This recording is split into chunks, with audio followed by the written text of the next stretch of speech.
ആക്റ്റീവാണെന്ന് നമുക്ക് തോന്നുന്ന ആൾ നമുക്ക് ഇയാളിൽ നിന്നാൽ നമുക്ക് എന്തെങ്കിലും ഉണ്ടാവും എന്ന ആൾക്ക് ചെയ്യും.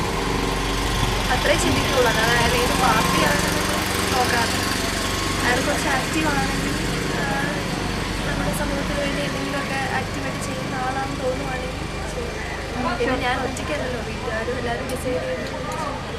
നല്ല വിദ്യാഭ്യാസമുള്ള ആളായിരിക്കണം, നാടിൻ്റെ വികസനത്തിനൊക്കെ നല്ല താല്പര്യമുള്ളതായിരിക്കണം, പിന്നെ അഴിമതിയുടെ പരമാവധി കുറവുള്ള ആളായിരിക്കണം. അഴിമതി ഞങ്ങൾ അംഗീകരിക്കത്തില്ല. പിന്നെ ഇന്നത്തെ നിലയ്ക്ക് വ്യക്തമായ നാടിൻ്റെ വികസനത്തിന് കാഴ്ചപ്പാടുള്ള ആളായിരിക്കും.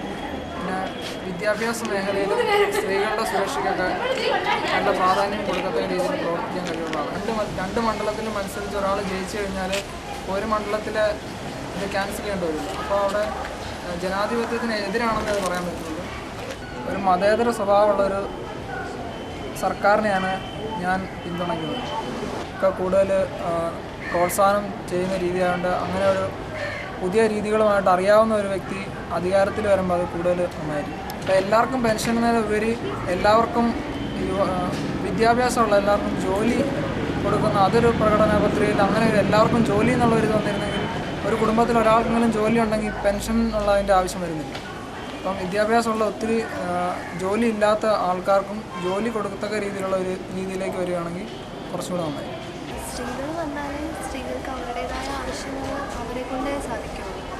അപ്പം സ്ത്രീകളുടെ അവർക്ക് കിട്ടേണ്ട ചില അവകാശങ്ങളും റൈറ്റുകളും ഒക്കെ ഉണ്ട്. അത് ചിലപ്പം നല്ല ആക്റ്റീവായിട്ട് പ്രവർത്തിക്കുന്ന സ്ത്രീകൾ വന്നാലേ അതൊക്കെ സാധ്യമാകുള്ളൂ. അപ്പോൾ നല്ല ആക്റ്റീവായിട്ട് ചെയ്യുന്ന സ്ത്രീകൾ തന്നെ വരണമെന്ന് തന്നെയാണ്. ഇത്ര ശതമാനം സ്ത്രീ പ്രാതിനിധ്യം കൊടുക്കണം, അങ്ങനെ ഒരു കൃത്യമായൊരു ശതമാനത്തിൻ്റെ ആവശ്യമൊന്നുമില്ല.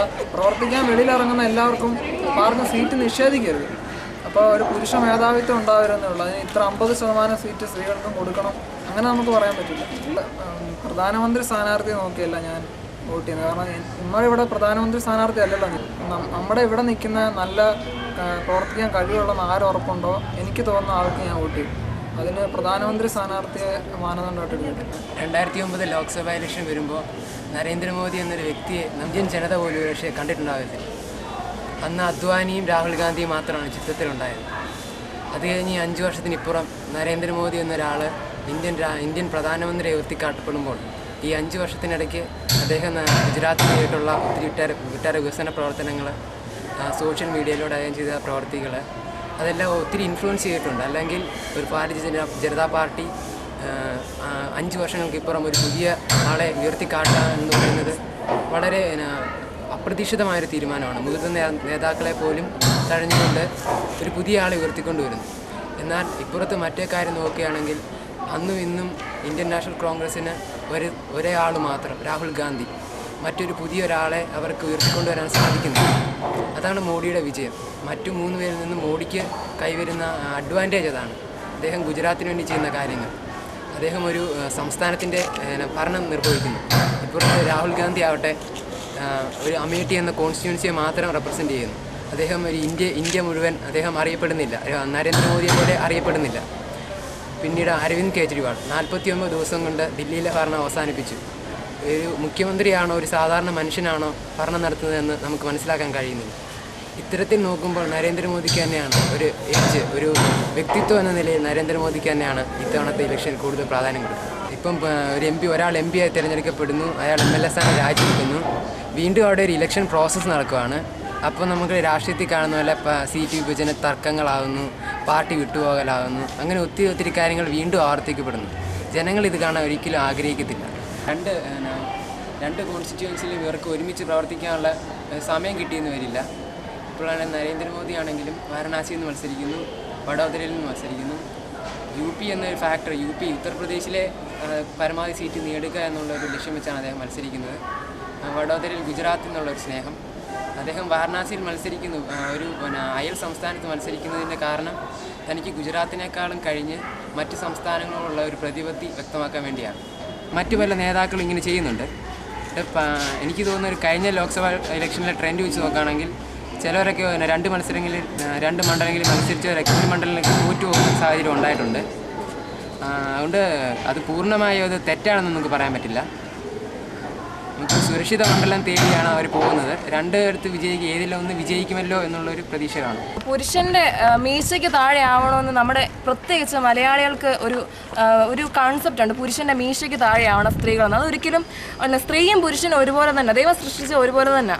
അതുകൊണ്ട് സ്ത്രീക്ക് സംവരണം വേണം, എന്നാലേ സ്ത്രീക്ക് ഡെവലപ്പ് ചെയ്യാൻ പറ്റത്തുള്ളൂ. സ്വന്തം നിലയിൽ നിന്ന് ഡെവലപ്പ് ചെയ്യാൻ സ്ത്രീക്ക് അതിനാലേ പറ്റത്തുള്ളൂ. അതുകൊണ്ട് സ്ത്രീ സംവരണം വരണമെന്ന് ഞാൻ ഒരുപാട് ആഗ്രഹിക്കുന്നു.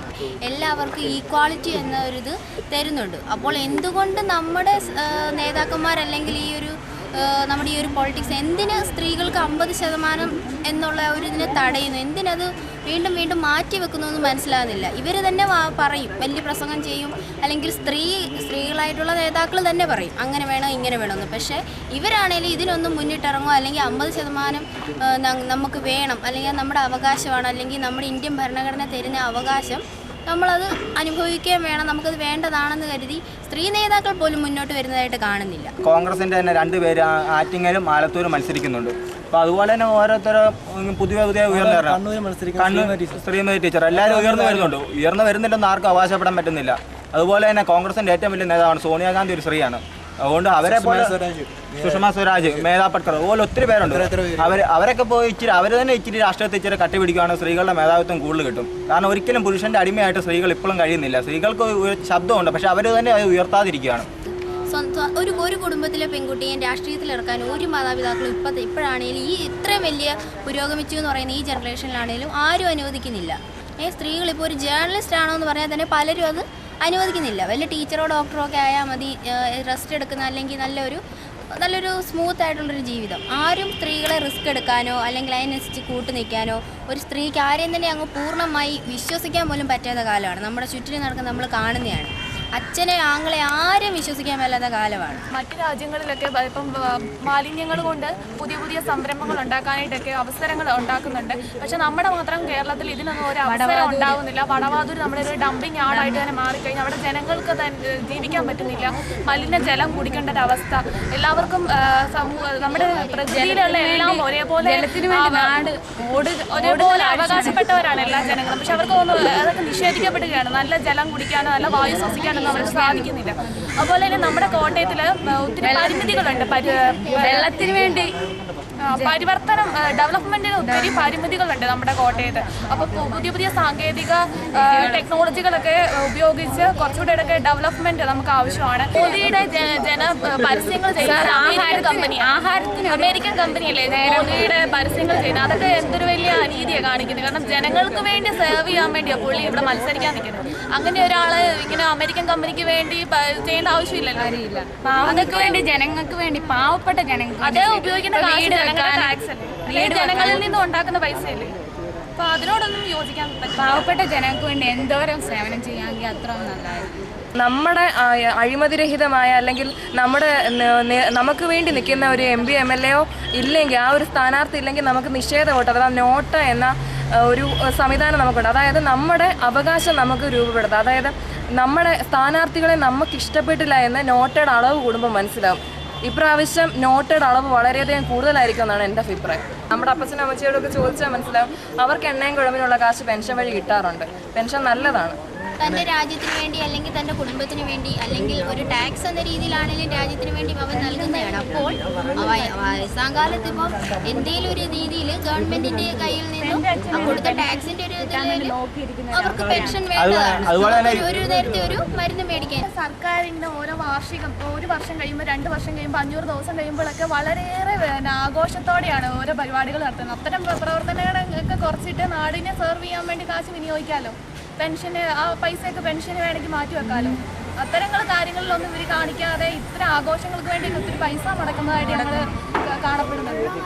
AAP എന്ന് പറഞ്ഞ പാർട്ടി പുതിയൊരു പാർട്ടിയാണ്. അതുപോലെ 2011 രൂപീകരിക്കപ്പെട്ട ഒരു പാർട്ടിയാണ്. അപ്പം ആം ആദ്മി പാർട്ടിക്ക് ഇപ്പം ജനിക്കുന്ന ജനപിന്തുണ ഇപ്പം മറ്റു പാർട്ടികളുടെ എത്ര അഴിമതിരഹിതമായ ഒരു ഭരണം വന്നതിന് നമുക്ക് ചൂണ്ടിക്കാണിക്കാം. ഡൽഹി 30 സീറ്റ് ആം ആദ്മി പാർട്ടിക്ക് കിട്ടിയപ്പോൾ തന്നെ കോൺഗ്രസിന് സീറ്റ് കുറഞ്ഞു, BJPക്കും കുറഞ്ഞു. കാരണം അവിടെയുള്ള ജനങ്ങൾ തന്നെ തീരുമാനിച്ചു പുതിയൊരു പാർട്ടി വരേണ്ട, അധികാരത്തിൽ വേണ്ട. ഇനിയിപ്പോൾ ഉള്ള ഇലക്ഷന് അത് ഒരിക്കലും AAPക്കാർക്ക് സാധ്യമാകുമെന്ന് നമുക്കൊരിക്കലും വിശ്വസിക്കാൻ പറ്റില്ല. 49 ദിവസത്തെ ഭരണത്തിന് ശേഷം കേജ്രിവാൾ മന്ത്രിസഭ പിരിച്ചുവിട്ട് കഴിഞ്ഞപ്പോഴത്തേക്ക് ഇനിയൊരു മുന്നേറ്റം നമുക്ക് പ്രതീക്ഷിക്കാൻ കഴിയും. പക്ഷേ ആം ആദ്മി പാർട്ടി ജനങ്ങളിൽ പുതിയൊരു വികാരം സൃഷ്ടിക്കുമെന്ന കാര്യം ശരിയാണ്. പ്രത്യേകിച്ച് യുവതലമുറയിൽ അതായത് ആം ആദ്മി പാർട്ടിയുടെ കേരളത്തിലെ തന്നെ മിക്ക വ്യക്തികളും ഒരു യുവ നേതാക്കൾ തന്നെയാണ്. അതാണ് ആം ആദ്മി പാർട്ടിയുടെ ഏറ്റവും വലിയ ശക്തി എന്ന് പറയുന്നത്, യുവ നേതാക്കൾ. അതുപോലെ സോഷ്യൽ നെറ്റ്വർക്ക് ഏറ്റവും കൂടുതൽ ഉപയോഗിക്കുന്ന ഒരു പാർട്ടിയാണ് AAP സോഷ്യൽ നെറ്റ്വർക്ക് വഴിയാണ് ഏറ്റവും കൂടുതൽ. അതുപോലെ തന്നെ കേജ്രിവാൾ തന്നെ ട്വിറ്റർ എന്ന് പറഞ്ഞ സംവിധാനം ഏറ്റവും കൂടുതൽ ഉപയോഗിക്കുന്ന ഒരു വ്യക്തിയാണ് കേജ്രിവാൾ.